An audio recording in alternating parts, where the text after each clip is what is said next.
Hi everybody, I'm Jess Graham, and this is my Mod 16 for EDL 850.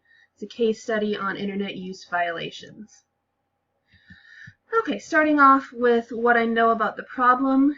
The scenario that's described takes place in Roosevelt High School, which is in an affluent area of a large city. Primarily the parents involved in this school are professionals, doctors, lawyers, things like that. The principal, Dr. Forbes, has been recognized for his work. The teacher involved is Miss Walker. She is a second-year science teacher, and she teaches kind of higher-level classes like zoology, botany, and genetics. She has an undergrad and master's degree already and has pursued some post-grad work. Her classroom environment is very structured, very rigorous. Students and parents have complained about the levels of stress that the kids in her classes are under. The students are concerned about their class rankings. A lot of them are going for salutatorian and valedictorian, so they're kind of used to getting good grades. The threat, Miss Walker received an email, and in that email there was a link to a website, and when she went to that website there were kind of derogatory statements being made about her and her teaching in her class, and at the end it said, "Who wants Miss Walker to disappear?" And she took that as a threat on her life and contacted her principal, Dr. Forbes. He viewed the material and asked her who she thought did it, and she kind of accused a kid without really having any proof other than just he's caused some problems in the class in the past.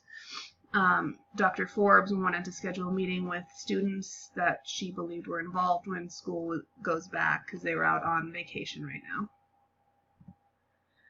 now. What do I need to know? Obviously, I need to know who sent the email and made the website. I would like to know more specifics about the parent and student complaints, like who made them, what specifically did they complain about. How many times had a student or parent made a complaint? I would want to know, I need more proof than just Miss Walker saying it was this kid. There has to be some actual proof, not just her saying that this happened. I also would be curious to know if anyone else in the building had received an email like this in the past and what had come of that. What specifically are the problems? The biggest problem is were the threats, or the perceived threats anyway, made against Miss Walker with the email on the website. I also see a problem in the fact that Miss Walker kind of jumped to conclusions about who was involved. She doesn't really have any proof other than just this kid doesn't like her. I'm a little bothered by Dr. Forbes' reaction. I wonder, did he take the threat seriously enough? I also think that kind of an underlying problem to all of this is that Miss Walker really needs to work on building relationships with her kids so she knows how far to push them and how far is too much in class. Okay, my proposed plan of action, the very first thing I would do is I would report this to authorities. I want Miss Walker to know that I'm taking her safety seriously, her concerns seriously, and that I'm trying to help keep her safe. I think district level administrators, including the superintendent, need to be aware of the threat. If you have a school resource officer or an SRO, I think that person needs to be notified. If there is no SRO, then I would definitely contact the police department. The IT department needs to be notified so they can start looking in to see if they can tell where the email was sent, who sent it, was it done on a school computer, was it done off campus, things like that. I'll need to be sure to document everything that I'm doing so that if the worst case happens and something actually did happen to Miss Walker, I have proof that I was looking into it and I was doing something. I also think that Miss Walker needs to have the option to take some paid leave until she feels safe and comfortable in the situation, because I don't think she's going to be an effective teacher until she feels safe.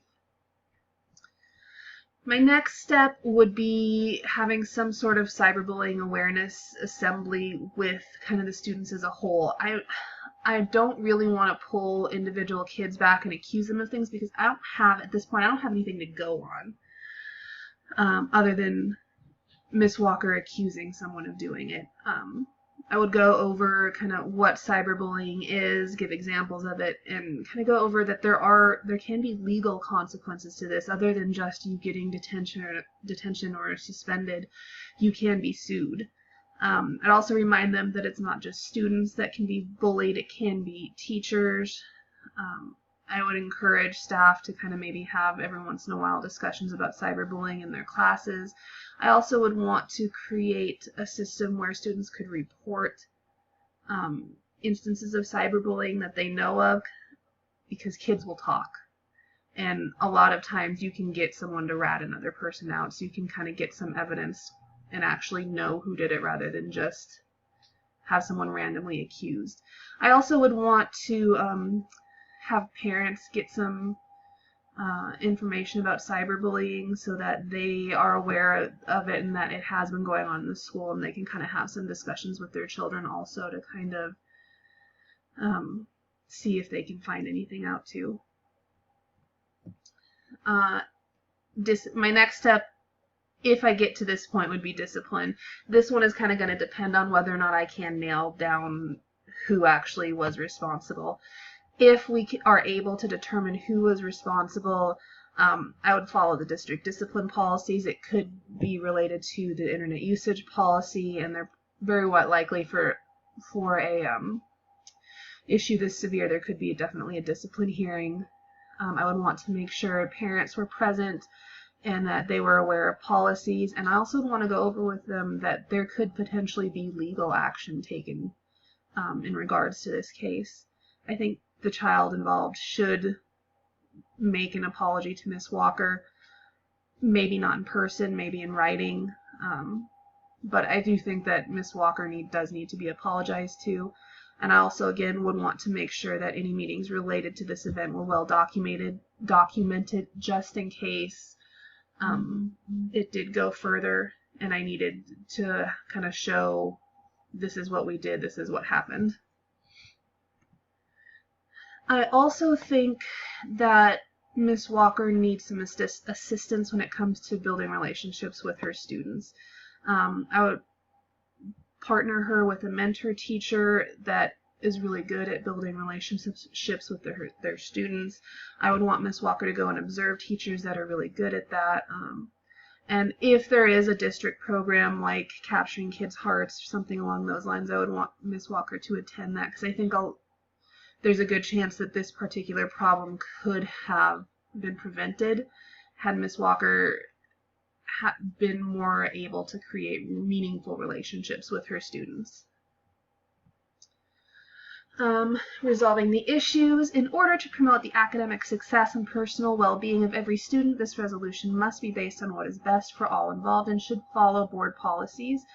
I think you do need to take situations like this seriously. I don't think you should assume it's a prank and just play it off, because one time it might not be, and I don't want to be responsible for someone getting hurt over something that I thought was a prank. I do think you need to be careful when it comes to questioning students. I don't want to accuse kids of doing things unless I have actual proof that they did it. I do, once someone has actually been proven to have done something, you do need to make sure you follow board policy. You can't let them get away with it, because they need to know that their choices do have consequences. I do think Miss Walker needs to be allowed to take leave. I don't think, if you put her right back in the classroom, I don't think it would go well. I think students would walk all over her and she may have a little bit of a meltdown because she just doesn't feel safe.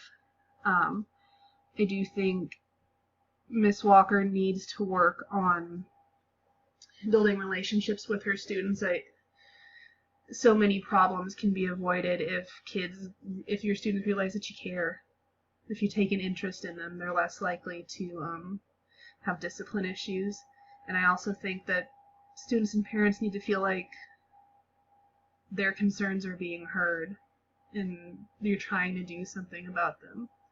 That way it kind of helps cut down on those problems also. Okay, for debriefing, when I first started out, what I was thinking is that Miss Walker may be overly demanding in her classes. Yes, you want your classes to be rigorous, but you also need to keep in mind that these are high schoolers, not college students. I think that she needs to take suggestions about how to improve her teaching to heart and not just blow them off. I thought that she jumped to conclusions about who created the website without any real evidence to back up her claims. I also thought you might not be able to actually punish anyone. You might not be able to figure out who did it with actual proof. I also thought that no matter students' feelings towards her, that she shouldn't feel unsafe in her classroom. For feelings, I did feel bad for Miss Walker. No one should feel threatened in the school, and I was sad that she didn't have good relationships with her students. You can get them to do so much more when they know you care. I also, to be honest, was annoyed that Dr. Forbes didn't immediately tell her that he was going to report it to authorities, because I know of situations where things weren't reported to authorities that should have been, and people got in trouble for it later on. Valuing, I value communication, creating a caring environment, using effective discipline, and the safety of Miss Walker and all teachers in the building and the students. Unresolved issues. I do think that Miss Walker's failure to work on implementing techniques to reduce student stress and increase positive interactions with students needs to be addressed. If it doesn't get addressed, then you have to start wondering, does Miss Walker really want to teach high school, or should she be in a college environment? Do students need a refresher about district internet policies? I also wonder, are students being adequately monitored in computer labs? This possibly could have taken place on school grounds, and did anyone notice what was going on? I also wonder if there were any other students involved, and maybe they didn't create it, but maybe they talked someone into it and were involved that way. For category 5, component 1, integrity and ethical behavior. As the building level administrator, I demonstrated a sense of integrity and ethical behavior in several ways. First of all, I took Ms. Walker's concerns seriously and notified the appropriate people. I took steps to educate both parents and students about the seriousness of cyberbullying. I also refrained from jumping to conclusions and blaming a student simply based on someone's feelings. Finally, I was careful to document how I dealt with this event to protect all involved in the future. When it comes to treatment of people, as the building level administrator, I demonstrated the ability to treat people fairly, equitably, and with dignity and respect in several ways. Firstly, I treated Miss Walker with respect by listening to her concerns and acting on them in a professional way. I did not allow wild accusations to influence my decision-making. Rather, I looked for evidence that proved who was involved. I also allowed parents and students to be involved in the administration of discipline once a culprit was determined. I also allowed Miss Walker to take paid time off if needed.